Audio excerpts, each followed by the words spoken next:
Hello, everyone. Good afternoon. It's very good to see you again for the second lecture on the FGV and Chicago Law School Forum in Law and Economics. I would like to say that all participants and the audience can send your questions and doubts to our professors and guests through the chat that you have on YouTube.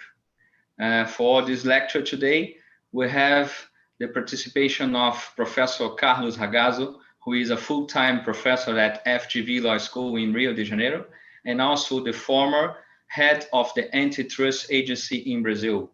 So thank you, Professor Carlos Ragazzo, for sharing with us your knowledge on that, on this very important theme regarding to law and economics. We also have the kind participation again of Professor Randal, who gave us the first lecture of this series, and which is also available on FGV video channel at YouTube that you can check it out anytime you want. So I would like just to stress before that we start that all opinions here and the statements made by the professors and guests, they represent their personal opinion and not necessarily the institutional position of FGV. Also, everyone here that participates in this panel also agrees that this broadcast will be recorded to future use in the video channels of FGV in Chicago. So thank you again, all of you, for your presence, for your participation, and very thankful for have you here, Professor Carlos Ragazzo, which is not only an excellent faculty member, but also a very good friend of mine. And thank you for that. You have the floor. Thank you, Rodrigo. Well, many thanks for the introduction. It's an honor to be participating here, especially following Professor Randal. It's an honor. And well, the topic today is to discuss technology and antitrust. So I'll just set up the slides so we can begin. There you go.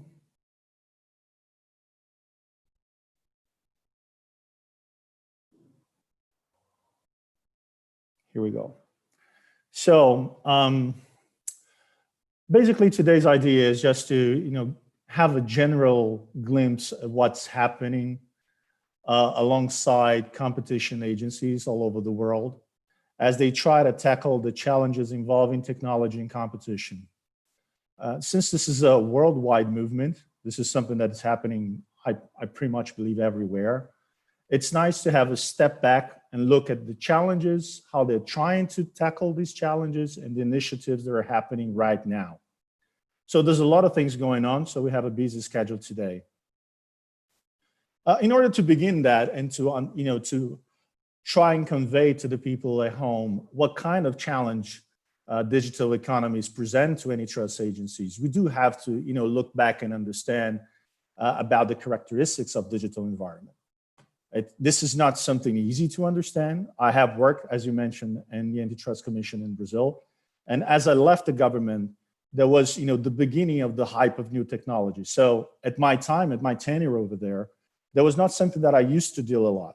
And I think this is happening all over the world.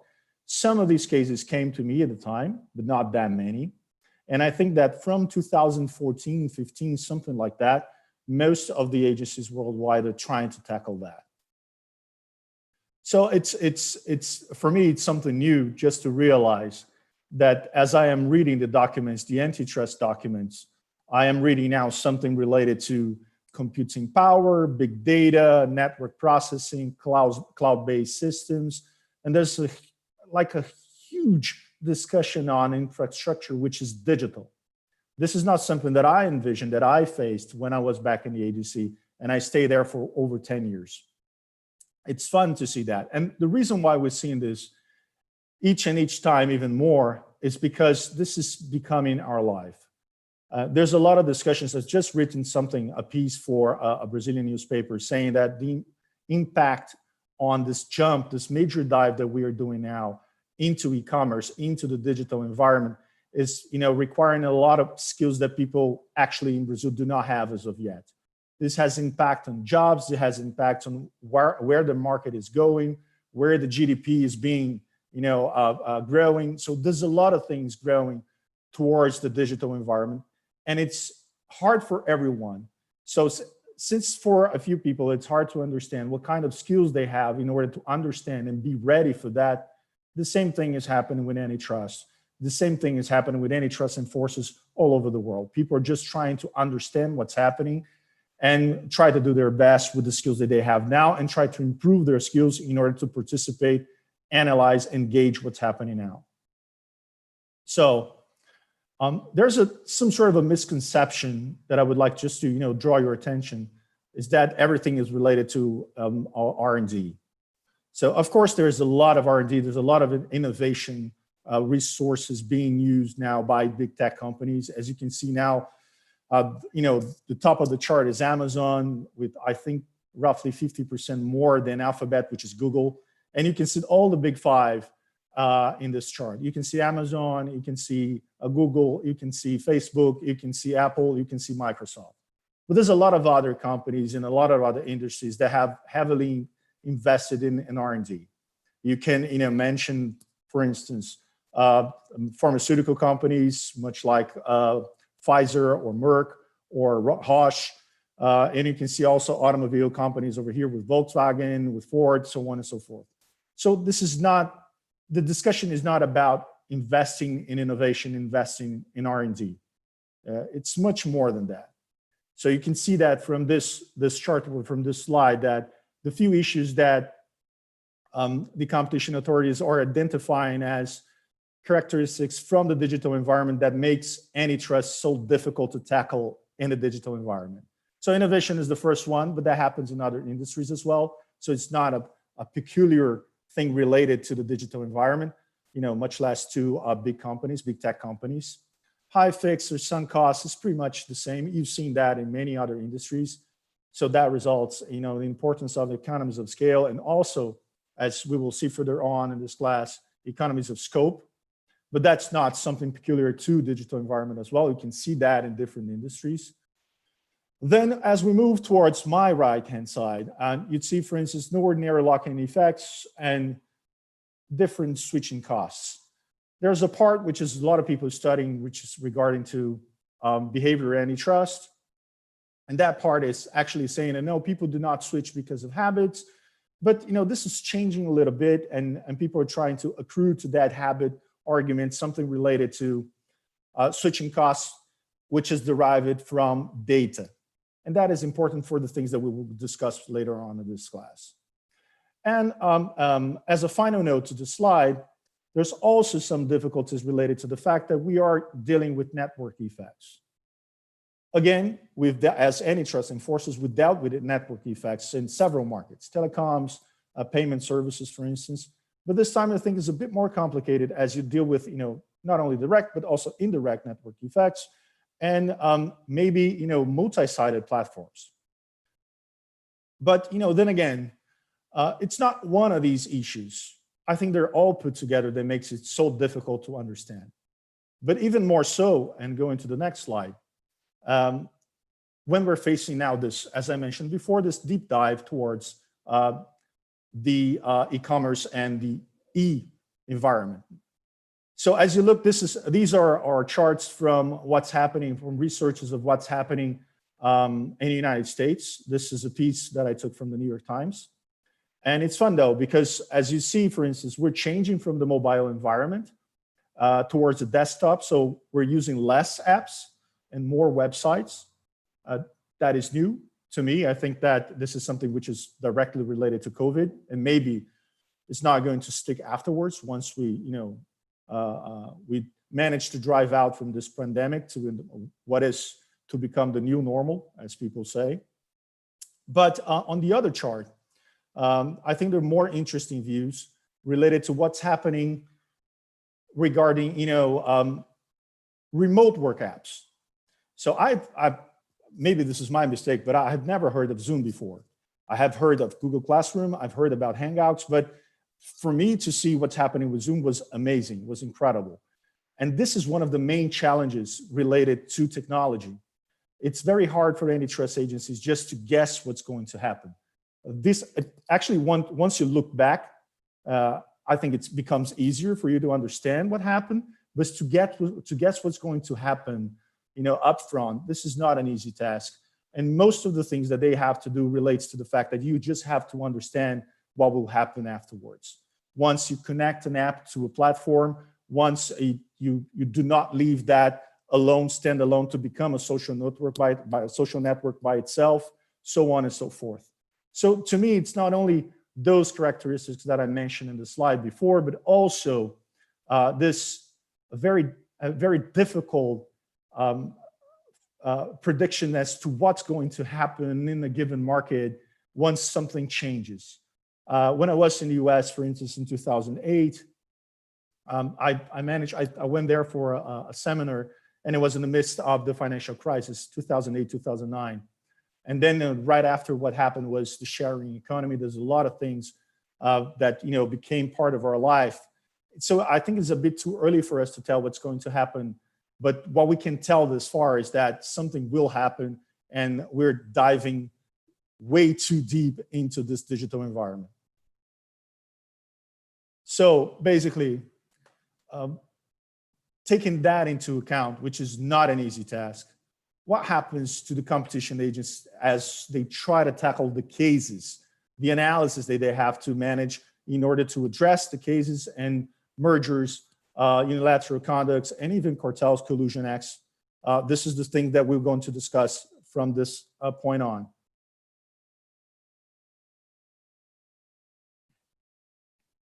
First of all, I was looking at this chart, and you can see that there's some competition between or among the big tech 5 companies, the big 5 tech companies. As you can see, for instance, from the revenue standpoint, you see Alphabet, which is Google, getting their revenue mostly from ads, which is the same, actually a bit more from Facebook. That's not the case for the other ones, for Apple, Microsoft, and Amazon.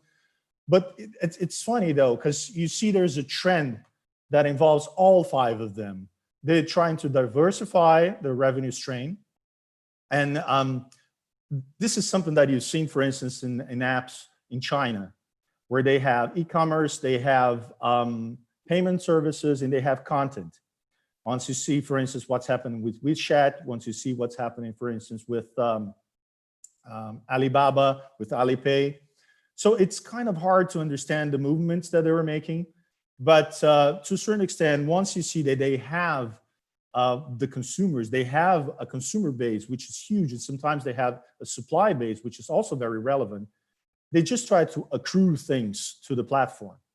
So there's a competition towards the attention of the consumer and for them to remain in the platform and to spend money over there and just to stay there to produce data within that specific platform. So that creates a bit of issues. So whenever you're trying to discuss new products and services, it's difficult to define relevant markets. It takes some time for you to do that. And sometimes you have to do that, in situations where you have multi-sides. You have, the supplier market, you have the consumer market, you have a part which is, a priced zero, which I have kind of a trouble defining that zero, because to a certain extent there is an exchange. Maybe you're given data in exchange for services, but antitrust, as I learned antitrust, we were used at trying to understand if after a specific mergers there will be a price increase or anything like that. A more qualitative approach is something that it's been very hard for antitrust enforcers to define and to try to establish some sort of a boundary to understand this is going to happen or this will likely happen after a specific merger or because of an unilateral conduct. So as we see that as a major challenge, and this has been recognized in many of the reports that I've seen thus far. This I took from the BRICS report, but that's pretty much what I saw in many of those. So everyone is saying, it's very hard for you to understand how market power is used and how it's actually going to work given that you're dealing with multi-sided markets. So there's a lot of people saying you have to understand that this is something going beyond market shares. This is something going beyond concentration. Of course, this is not something that everyone agrees. There are reports that saying that we do have all the tools I have seen the Canadians doing something like that. We are able to do that. To a certain extent, the Brazilians believe that as well. But these are challenges. And there are people saying, there are antitrust enforcers say we must have to adapt in order to tackle those. Some others saying that we just have to, to twist a little bit, to apply the general rules, the general standards that we have, just to adapt that, much like we do it in, specific sectors, different from, industry, so on and so forth. That does not mean that there are not challenges related to the other parts of the analysis. Barriers to entry. We've mentioned before network effects, but there's also things related to tipping, which is the tendency of a given market to become a monopoly. And this is something that a lot of reports have mentioned. There is this fear that once there's competition in the beginning, but once you overcome this, initial phase, then there's monopoly, and then you establish some sort of monopoly power afterwards. Also, there is data. At my time in the antitrust agency, I just don't recall using data as something relevant in an analysis of a given case. We did that for chain of distribution. We did that for brands. We did that for physical assets like plants, for instance, industries, fabrics. We didn't do that for data. So there's also a different challenge, is that there's a sort of a huge liquidity in the market today. When I used to work, right after I left the government, I worked for a private equity firm. And this whole idea was that you have to recoup the investments in 5 to 7 years. I don't think this is the world we live in anymore, because the recoupment spans of time, they are increasing. And so it's a bit hard for you to understand that these companies, sometimes they have negative or very low earnings for a very long time. You can account for that because of low interest rates, lack of opportunities of investing money in the financial sector. So they have to go into the digital market. And first you have to build a consumer base or a supply base. That takes time, sometimes more than 5 or 7 years. But after that, you be dominant, and then investors will recoup their investments. Antitrust is not used to that. So the zero rating, that was something that created a lot of fuzz here in Brazil in some specific cases. And that not making money, or not necessarily making money in the first years, this is something that we're just not used to dealing with. Also, it's not only about the multi-sided market, but also access to information, protection of personal data, market data. We just, the bill has just passed in Brazil for a data protection statute. Actually, it took a while for that to happen. And so basically, we didn't have any sort of enforcement statute related to data. And I think the flip side of that is that we didn't have a culture of protecting data. And much like Brazil, many countries, this is something that had to come up in order for people to understand the relevance of it. And then not only understanding the relevance of it, also understanding that this may pose some sort of competitive advantage, and maybe some sort of competitive, a situation in which people can use it in an anti-competitive fashion. So this is not something that was in the spotlight before, that was not in the methodologies. I don't think that our reports analyzed that in the past, but this is something that it's growing, it's becoming more important, and people are paying attention because they will have some impacts upon the competitive scenario. That had reflected over the cases. So, and in the beginning, and I'm speaking about the late 2000s, 2006, 2008, some transactions, they didn't, pay that much of attention to data or to big data. So that was even, that much discussed in the analysis of the cases. That changed in the beginning of the data-driven mergers. And this is completely on me. So maybe I'm wrong on that, but that's something that began with Google and DoubleClick. So people started to pay attention to the relevance of big data. And then it reached to a discomfort stance with discussion of remedies once we got to Microsoft and LinkedIn. So there was a time that was necessary in order for the antitrust agencies, and I'm not speaking about the US or the European community, in particular, but this is just an example. I think this has happened everywhere.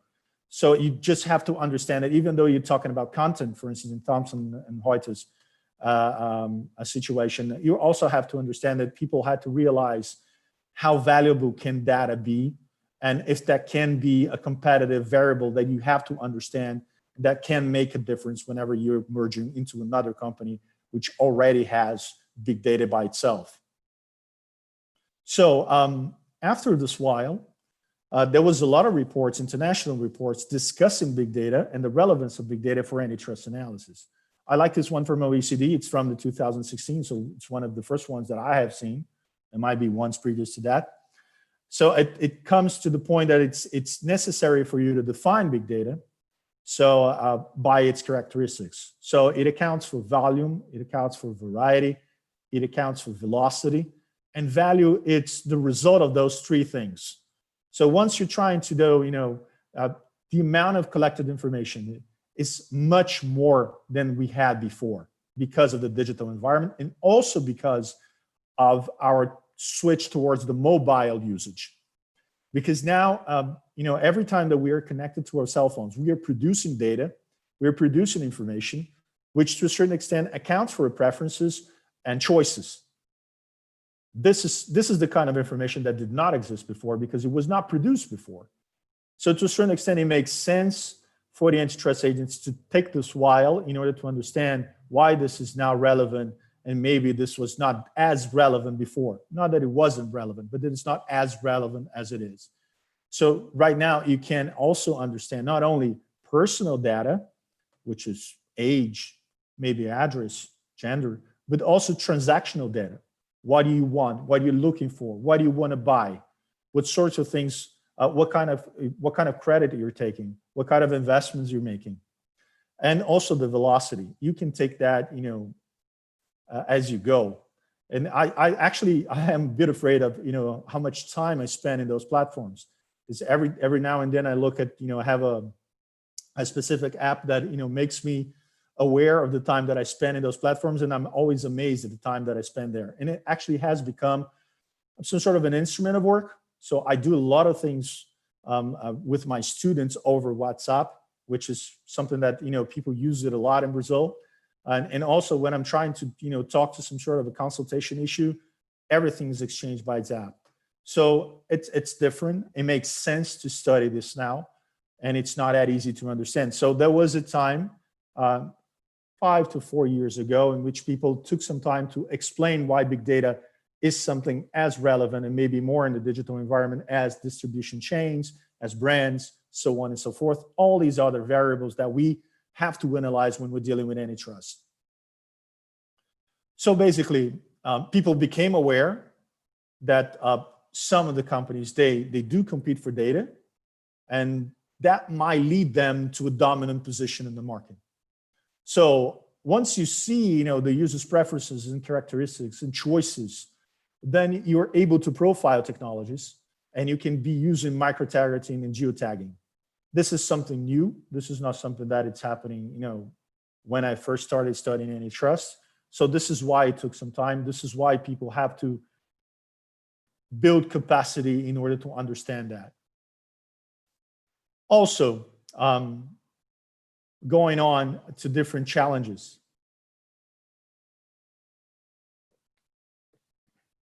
Now, we're looking towards a more procedural issue. All of these big tech companies, a big part of what they do is that they buy other companies, especially startups. So there are a few studies trying to pinpoint, there's a lot of M&A going on, and there's a lot of things that maybe we need to pay attention to. And this is an actual a piece by the Financial Post, which is of roughly July. So it's at the end of July. So it's updated. This is something which is going on. This is not something that happened in the past, and they decided just to stop that. On one hand, there's a reason for that, because you just have to understand that even though they spend a lot of money in an R&D, mostly what they do is they buy functionalities.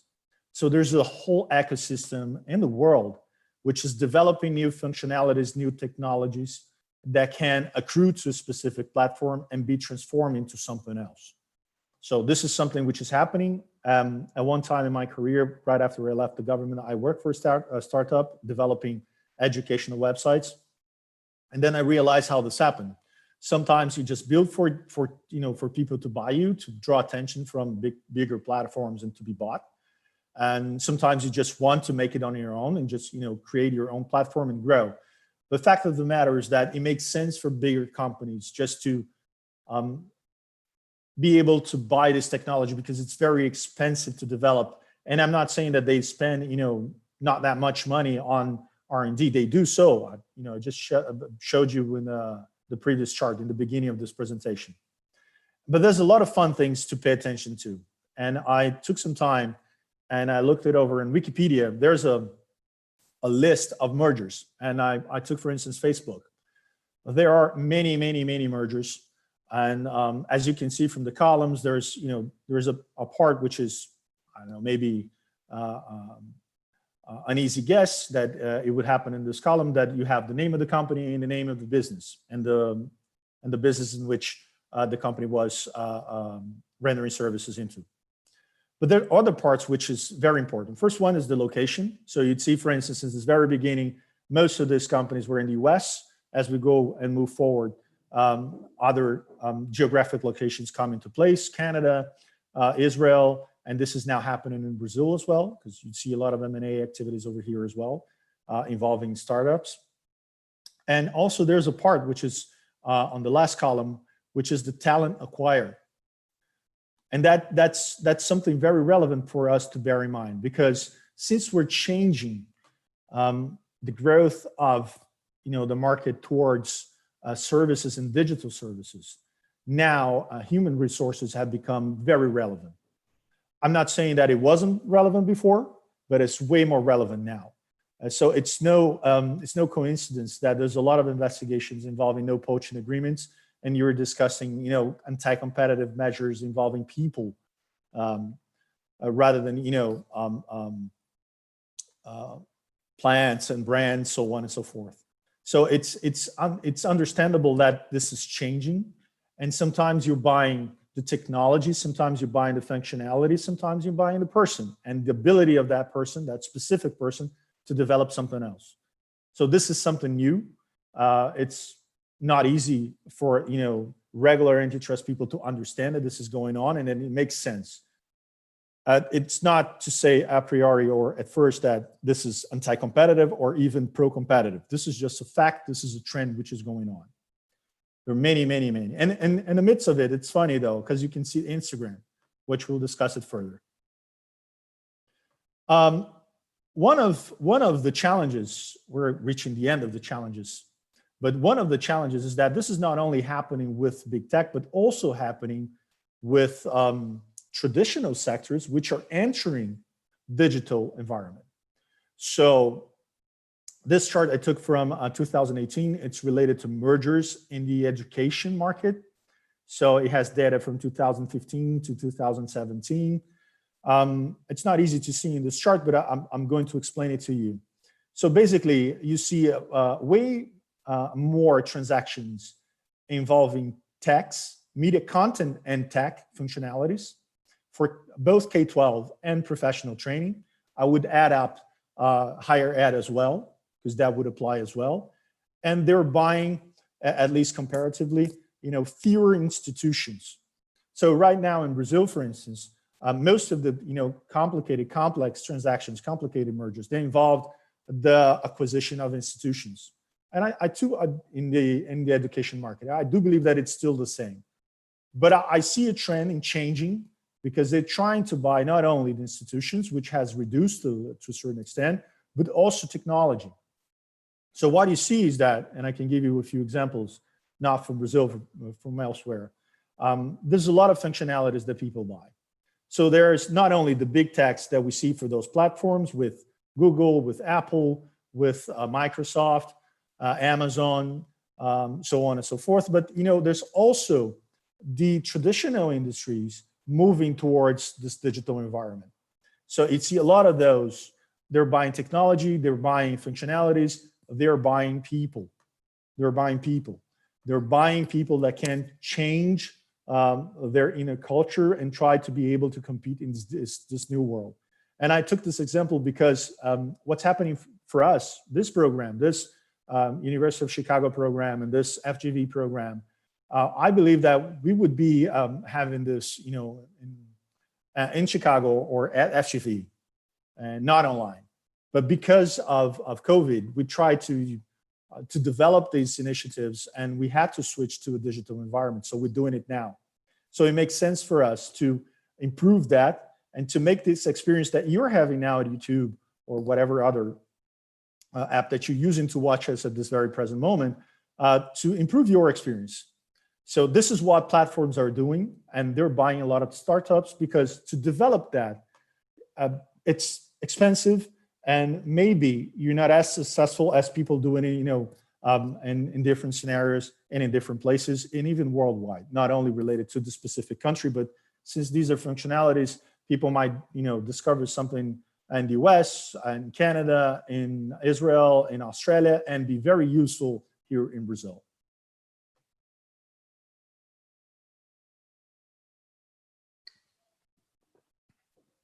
One last challenge, and I'm much more a merger person and a unilateral conduct person, but also sometimes I pay attention to what's happening to cartels. And in this very specific case, the DOJ pursued a case which was based on algorithm collusion. There's a lot of discussion now involving academics and some discussion within the government how new technologies can, enable new conducts. This discussion comes along to a situation in which there is a whole world reducing the number of leniencies. So there's this discussion, will this ever end? Will we have a different sort of scenario for anti-competitive collusion? But the fact of the matter is that pretty much there was a collusion involving algorithms and in a specific marketplace. And they pled guilty. That was last year. So we have roughly, a year and something, a year and a half.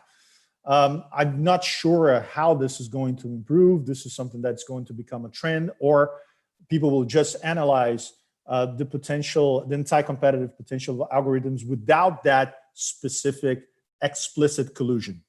So this is just to give you that things may change. They're changing unilateral conducts, they're changing mergers, they might change as well for a collusion. So, before all these challenges, once we come up to all these challenges, now it's time for us to see, what are the competition authorities doing? Because since they have, studied this much, there's a lot of people debating that. So what are they doing? What sorts of endeavors people are making towards, making enforcement towards the digital environment? I can tell you that, there's a lot of studying going on. And I fill the slide with the reports that I read in order to, prepare this presentation. And I don't think this is even the half of it. I'm actually, leaving out a lot of other studies, a lot of other reports, which are being produced by different authorities from other jurisdictions. So there's a lot of people studying that. There's a lot of capacity building going on. You can see that from Australia to Brazil to Canada. The level of enforcement actions might be different, but there's a lot of effort, international effort, towards understanding the digital environment. And to a certain extent, I believe that the antitrust agencies are becoming aware that they have to at least understand. I'm not saying that the level of enforcement will increase. I do believe it will, though, and I think it has. But I think this first stage, it makes sense because people are understanding what's going on and they have different stances of it. So you'd see, for instance, some jurisdictions believe that you have to be more cautious towards enforcement actions against big tech companies because they might have some chilling effect on innovation. Some others, they advocate for, a higher degree of enforcement. And to a certain extent, even though there's some disagreements towards the level of enforcement, they all agree on one thing. We do have to pay attention to it. We do have to follow that up, and we do have to understand this market. So you'd see that, in many, many ways across those reports. which are very, very, very interesting. And I do recommend for everyone viewing at home, they should look into that. There's a lot of very good studies going on. There's also a structural approach. So there's discussion, and there's people that have made it already, to develop or to separate a specific division or task forces specialized in the digital environment, technology enforcement. And when I was back in the agency in my day, one of the things that we saw that helped a lot was to divide the units according to sectors that made sense to be dealt together, because you build knowledge on that. So the cases became faster, the cases became, I think, better prepared, and they were better enforced. So when we decided over here in Brazil to divide them up, for instance, in regulatory sectors and services, and general industries like cement and steel, I believe that the technicians, the experts, they became more aware of the peculiarities of the sector, and that improved a lot the analysis. I've seen that happening either in discussions or in structural changes. So people will do that to technology. And maybe this will not make sense in the future because everything will be technology. But as of this point, maybe it makes sense for you to build knowledge and to train people in order to be able to tackle that. So I see this movement, they're doing that. So they're trying to do that in order to be able to be more effective towards the digital companies. So also, alongside that discussion about structural changes, which is also happening in other places, there's also the competition agencies. They're trying to draw attention, bring in politicians into the discussion to make this, to make people more aware of the antitrust concerns. So not only are they bringing that discussion within the agencies, but they're trying to expose that outside. So this is a way of, bringing into society, not only the political parties involved in a given specific country, but also and specifically to bring awareness to the country. And going on now to procedural questions, which is also something which is relevant. As I mentioned before, there were a lot of mergers which were not presented, were not submitted for approval. Some jurisdictions became concerned about the level of M&As that were not submitted for them to review. And then it began a discussion about changing the notification requirements.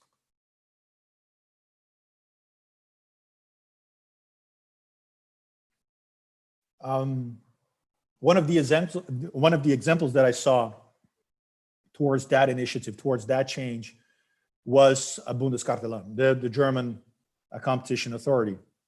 That also happened in Austrian competition authority. Basically, they were concerned that because of the revenues of the new companies, they were not able to see those transactions happening. And once they become aware of it, it was too late for them. So they changed the pre-merger notification thresholds in order to drive away a little bit the requirement related to gross revenues and to focus on the value of the transaction and the activity of that specific app within the region, within the country. So you have both. It's not one or the other. It's actually one and the other. You can do either the revenues and also the value of the transaction. It depends, but it's focused on trying to grasp those startup mergers in order to be able to understand what's happening in the market. I'm not sure if that's even to impose a higher degree of enforcement, but just to be able to understand what's going on and what are the trends involving those mergers. There are countries that do not see the need for that. In Brazil, for instance, there was a lot of companies being asked through official letters by CADE, which is the Brazilian competition agency, in order to present previous mergers that were not submitted because they did not meet the threshold. Because there's a specific disposition in the Brazilian law that allows CADE, the Brazilian competition agency, to require that for the period of one time of the closing of the transaction.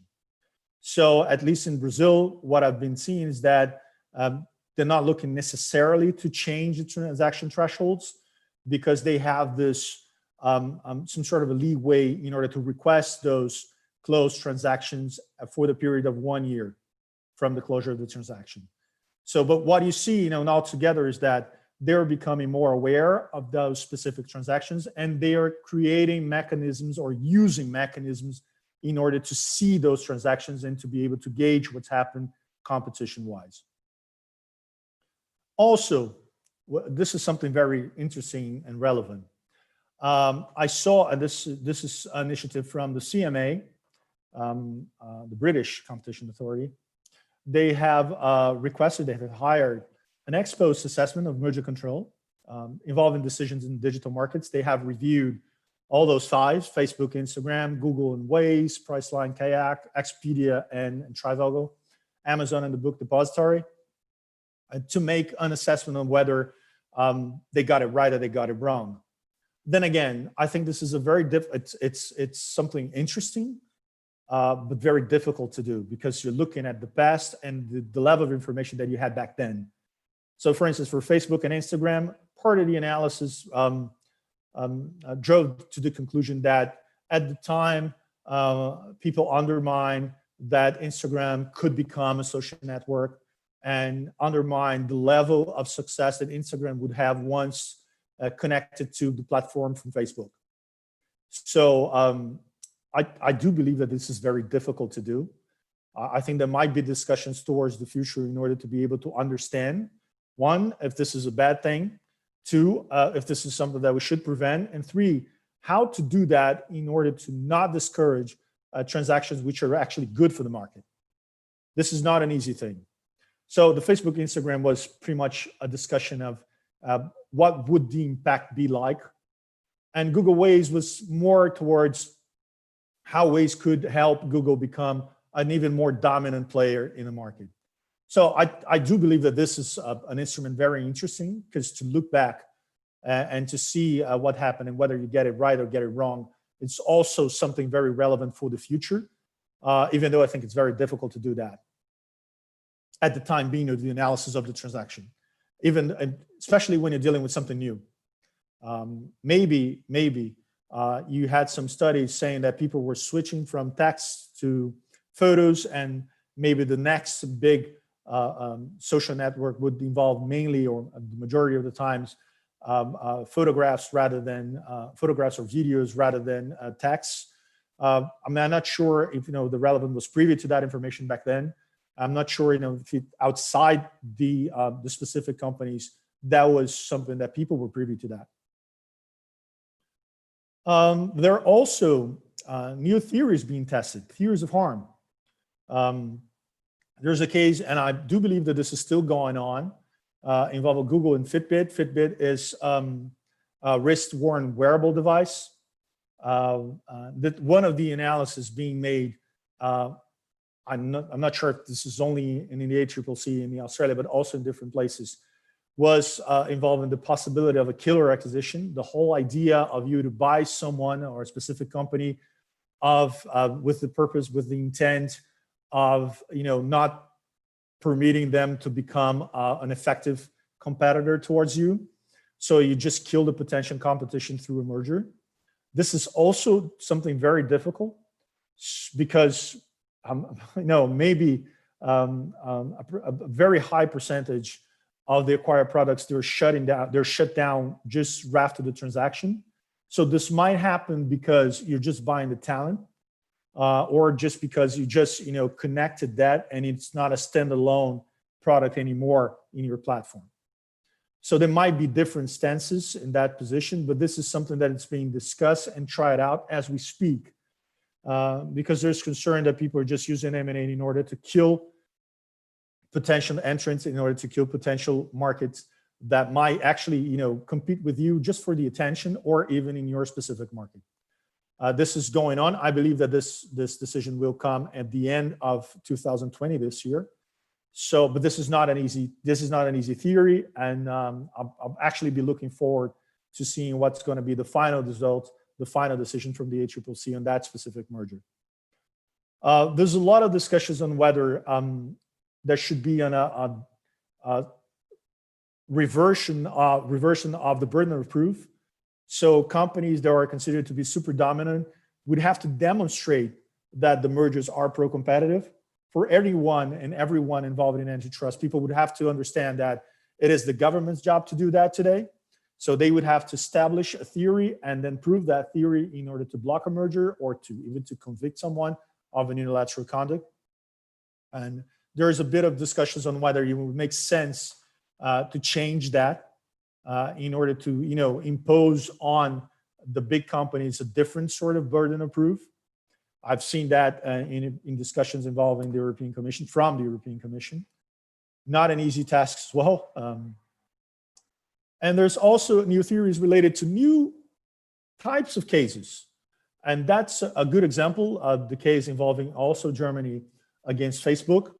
That was a discussion that basically involved a suspicion that Facebook was imposing conditions of use in violation of data protection provisions. So it would require consumers to actually, make available more data than it would be actually necessary for them to, enter the platform. That's a very, very interesting case, not only because you're trying a new theory of harm, but also because you're trying the limits, the boundaries of jurisdiction of competition agencies. As I think the case is going back and forth in Germany right now. So there was a decision by the Bundeskartellamt, then it was reversed, I believe in the first instance, and the Judiciary Court in Germany. And then once it came to the second instance court in Germany, then it reversed back, reinstating the decision by the Bundeskartellamt. So there's a lot of back and forth now.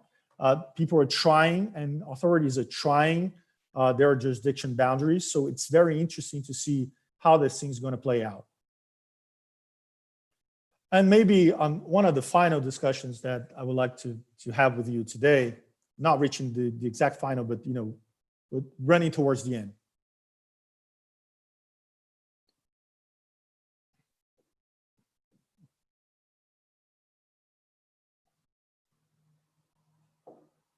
Let me just check, the time. We still have time. So there's a bit of discussions involving the possibility of having a new regulator. Somebody, some governmental body which would be responsible for overlooking and imposing remedies and actually regulating, creating rules upon big tech companies and technology, in general. I think this is a very, very difficult task, even though very interesting, because you kind of bundle together, data protection and privacy, consumer protection, competition, and all these three. At least in Brazil, we would have three different bodies. We would have CADE as the competition agency, Senacom, the consumer protection agency in Brazil, and now the new data protection agency, which is just happened now in Brazil, was just approved. So the creation of a new regulator, it's something that people are discussing in order to be able to fully address all the hazards involving big techs. I do believe this is something interesting to see, even though I'm not seeing actually this is happening, at least over here in Brazil, anytime soon, because it was very hard for us to set up the data protection agency. This is actually underway. We're building the agency now for data protection. So I don't see that happening. But strangely enough, there was a discussion involving CADE taking data protection functions just right before the creation of the data protection agency. So this is something which is going back and forth. I don't think it will evolve to that, as of now, but it's a relevant discussion. People should take that into mind. And also, if you think about what kind of bill that would enforce, you would have to understand that that might involve regulations involving access rights, in particular regulation towards digital platforms. So you'd be discussing, for instance, interoperability. You'd be discussing, some sorts of rights of intervention against tipping, which is, as I mentioned before, the tendency towards monopoly to a single platform. So there's a lot of things going on right now and what you should regulate. I'm not saying that I'm for that or against that, but it's funny to see, how many things are in place right now, and which jurisdictions are more prone, and that is the case of Germany, and less prone towards enforcement, which is the case, for instance, of Canada. And just to give you a bonus track of what's happening, there are two things that I would like to draw your attention to. The first thing is that, and this happened actually when I was in CAGI in 2013, which is actually, CAGI is actually becoming more technological as well. So some of the investigations are made through screens. So there's an interface which was developed, which is called Brain. And there's a lot of data mining tools in order to understand and try to pinpoint and analyze and identify patterns of collusion. There was already a case which was brought based on Brain, and this investigation is undergoing right now. This is something that I have presented in international seminars, and I've seen a lot of curiosity. And I've seen that, the diagnostic tools and system, which is based on search algorithms, trying to, tackle bid rigging schemes, trying to identify bid rigging patterns. So not only you see the private sector developing data functions and technologies, but also you see that as well happening from the competition agencies. They're trying to understand, and there was a lot of effort into developing the skill toward that. Lots of consultants were hired in order to do that. There was a specific person which was responsible for developing the Brain project, and I'm very happy that something actually came out of this. And last, one of the things that I would like to bring to your attention, and this may be the last thing that I'm going to discuss today before the questions, big tech and entry into finance. And I believe that one of the major things which is happening now, competition-wise, are happening in the financial sector. There are major regulatory instruments being implemented all over the world. And I've seen, for instance, open banking. I've seen, for instance, instant payments and fast payments. These are all elements which are being built in order to bring more competition towards the finance sector. So over here in Brazil, you have the central bank developing open banking initiatives, which is basically an initiative that allows for portability of the data which people produce within the banking platforms, the dominant and traditional banking platforms, in order to be able to allow other players to present offers. So all of these data that you produce, if you're making investments, if you're taking credit, the only institution that was able to see that was the bank in which you had your account. This is something that the central bank decided to change, and it created a regulatory instrument in order to be able to convey this data to different players based, of course, in your consent. So this is underway in Brazil, and this is underway in lots of places. It was just implemented in the UK, I believe 2018. And this is going on right now in Australia, much like it's happening now in Brazil.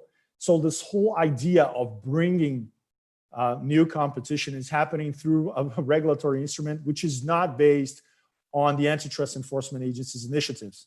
It's actually brought by the central banks. And sometimes you have the participation, which is the case in the UK. The CMA was very active into trying to enforce that as well. Sometimes you don't have a participation or a direct participation towards that movement. But it's very interesting because people have in general a view that big tech can be a poison and big tech can be the medicine. So if big tech enters this market, as long as it retains interoperability incentives for people to connect to them and be able to use their platform just to initiate payments, but also realize that other people and other companies will be able to join the platforms and also present payment services, for instance, there will be a good competitive environment, and the governments will be happy with the results, consumers will be happy with the results. So this is happening right now in Brazil. Brazil is actually developing an infrastructure for the fast payment services, and Facebook has presented an intention to present that. It's under discussions with the central bank. So we see maybe that big tech can be in a certain way a problem and can be in a certain way a solution. So that all depends on the way that enforcement agents see. And it depends also in what movement are you in. So it's kind of funny to see what's happening now. And I'm looking forward to making the discussion even more complex in the future, because I don't think that the enforcement agents will stop at that. Not the antitrust agencies, but also the other regulatory agencies that have some sort of connection with technology.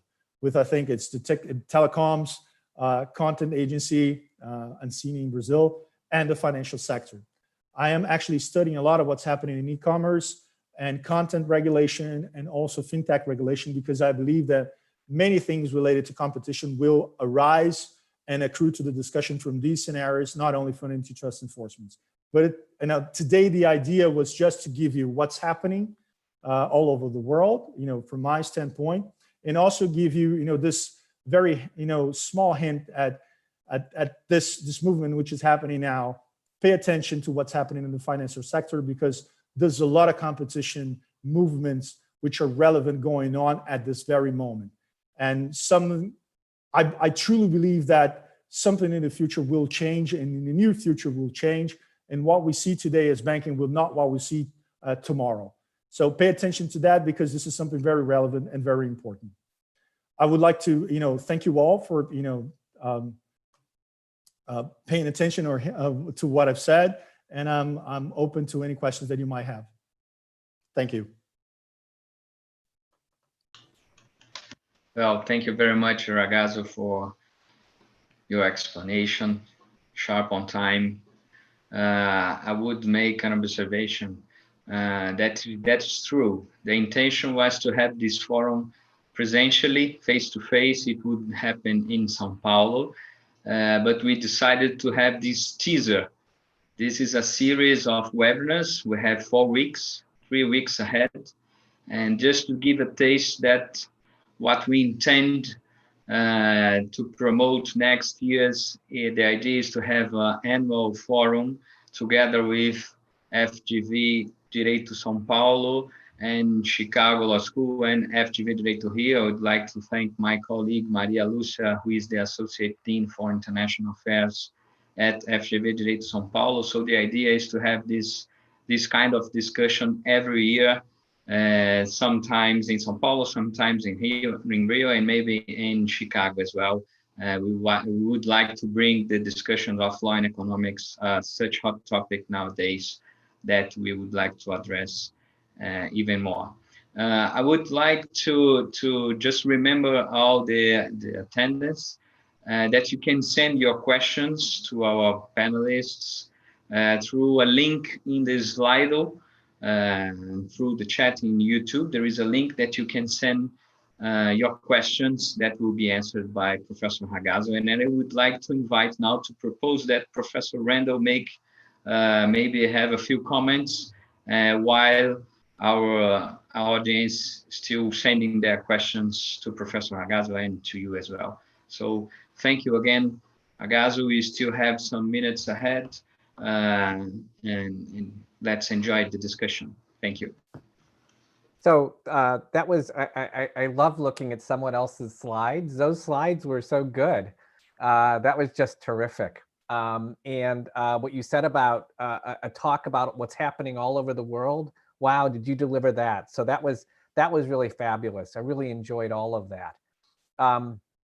The other thing that I thought was so interesting is what you said about how much you think has changed since your time at CADE. That's really right. It just shows you the pace of change, I think, in these markets in particular.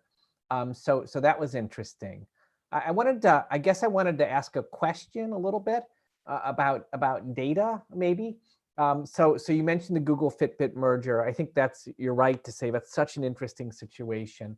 I have not been following what's going on in Australia. I guess I've been paying more attention to what's going on in Europe there. And as you know, the European Commission is doing a full tilt investigation there. And it's not about, I think, the wearables market, as it were. It's really about the data, right? That Google will get access. My wife has a Fitbit. She loves her Fitbit. I don't get it. But she wakes up every morning and says, oh, the Fitbit tells me I slept well. I thought she would have actually known otherwise. But they're worried about the health data, obviously. And so I think that merger is going to be such an interesting merger to see how they address the data issues. But the question I wanted to ask you goes a little bit to what you said about Germany and this idea of a potential new regulator is how we want to think about sort of data access rights, which you mentioned, right? So mandatory access to data. Data is an essential facility, maybe. And then the data siloing that we're seeing again in the German, the Bundeskartellamt approach that we've seen in Facebook in Germany. In your experience as a regulator, do you think we can run these kinds of intense data regulatory regimes? Either you have to share your data or you have to separate your data. So data sharing and data siloing. I guess I'd love to hear what you have to say about that. Sure, and thank you for the compliments. It took me a lot of time to do the slides. They're great slides. I'm very happy that you like that.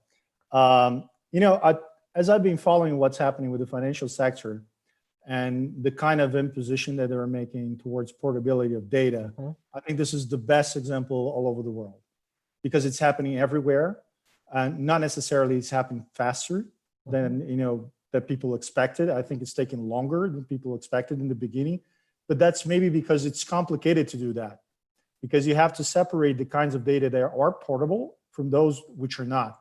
So that first stance was difficult for them to do it in the UK, for instance.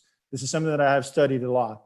So people tried to do that, and it was not easy, to build up the interconnections between, those trying to get the data from the, the traditional banking institutions. So it took a while. And I do believe that it's possible, it's feasible, but you have to identify which data is going to be portable, because if something that you worked on, you just don't have the right to take it. But if it's something that you just produced, like a transaction, or something that you just searched, why not? So I think it's feasible. It's not easy, but the financial sector, I think I think it's showing us the way, and it will take a while. Do you think that situation, which I know a little bit, but obviously less than you, do you think the financial data that you're talking about there is comparable to sort of the real-time search data and the real-time? No. Yeah, okay. No, I think this is just the beginning. Yeah. I think this is just the beginning. What I'm telling you is that it's not, we can't compare, but we can see the tip of the point. Okay, good. And what about the data siloing? Very much the same. So I just don't know what's going to happen. But the thing is, and moving again to the discussion about the financial sector, I do believe, and I'm not answering your question because I do not have an answer to that. No, that's okay. I'm just trying to hear what you have to say.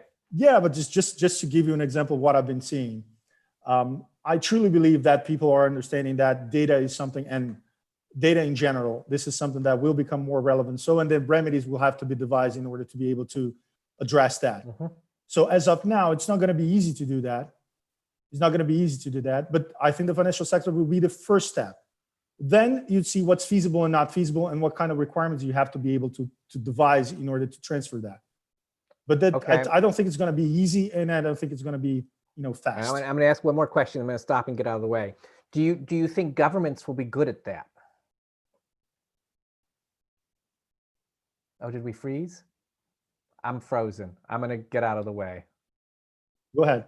Oh, okay. You're still there. Please go ahead. I said, do you think governments will be good at that?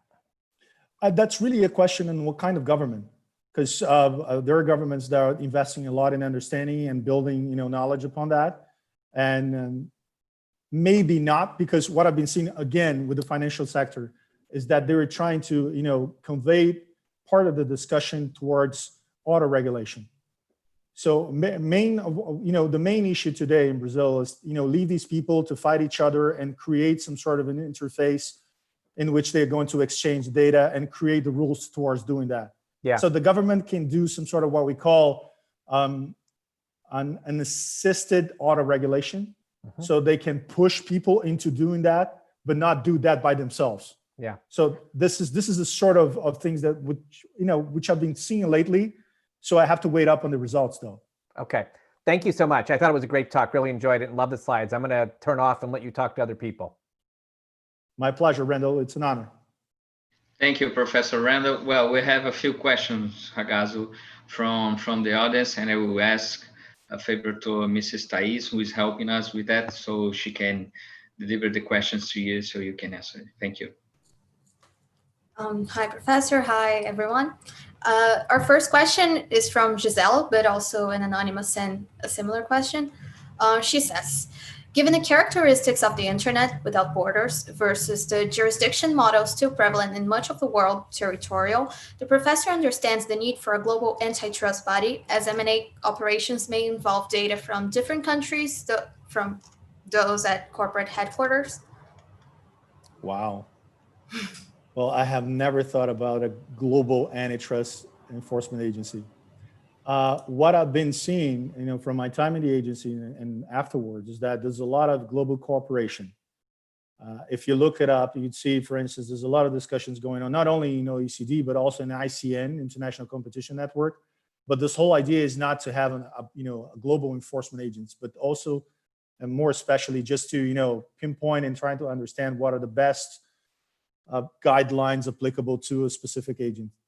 So, but I'm not sure if there's going to be a global antitrust agency. I've been seeing some sort of global approaches. The European Commission is one. We tried to do that in Mercosur, but it did not work out.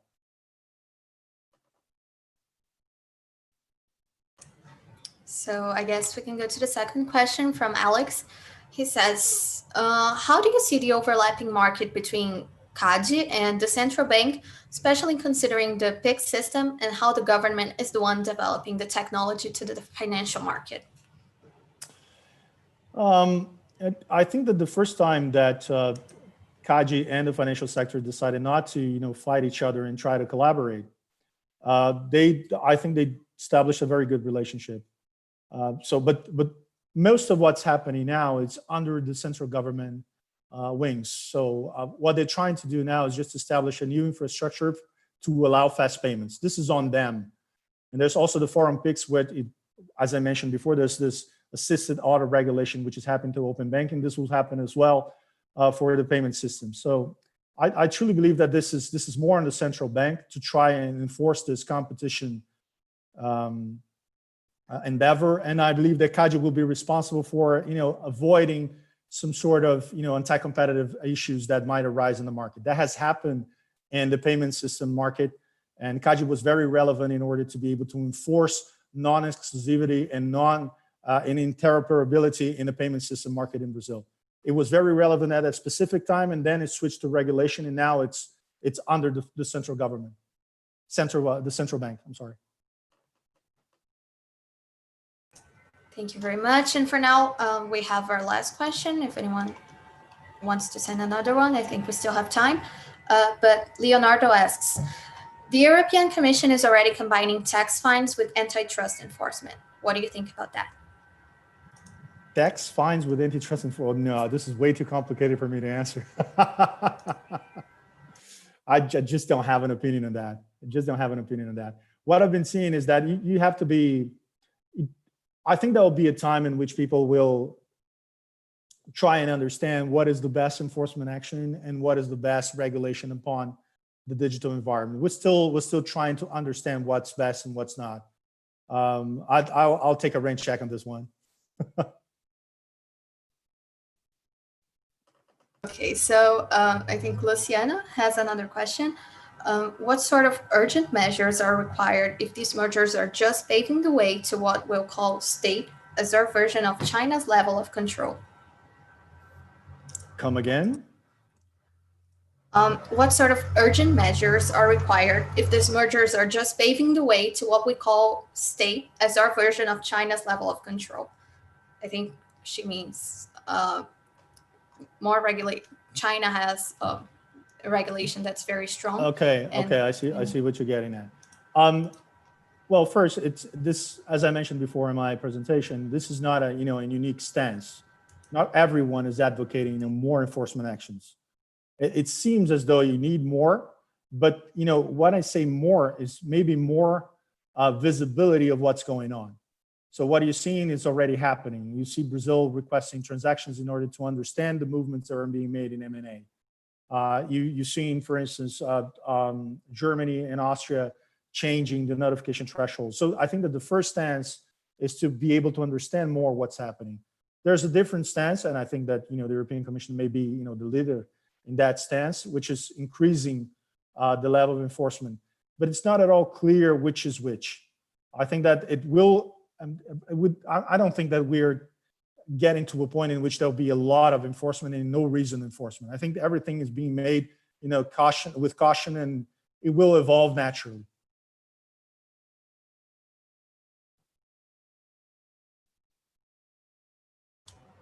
Okay, so now Gabriela asks, the regulation and supervision has been fragmented for years in the financial sector. In your opinion, will this change with the big techs joining this sector? Well, big techs, the first thing that they do is they enter the payment services because it makes sense for them because they're building upon an e-commerce streamline. So to improve the experience from the consumer, it makes sense for them to offer that. So it will become a challenge for traditional banks. I'm not sure if they're going to be, the champions of this specific race, because there are other players, other fintech players, which they develop specific things that might be more efficient than big tech. But this is really, really something that has no answer as of now. I have discussed that with the central bank. We were involved in a seminar, and I think the main question is going to be who's going to be the winner in that specific environment. Once you start, working with data, and the big techs, they have an advantage towards that because they are accustomed to dealing with data. Will they have an edge? Probably. Will that be enough for them to be dominant? Not sure.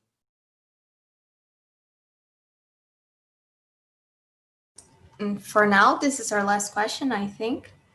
Anonymous says, how do you perceive the potential overlap between the central bank's open banking guidelines and the Personal Data Authority's mandate to protect individuals' data?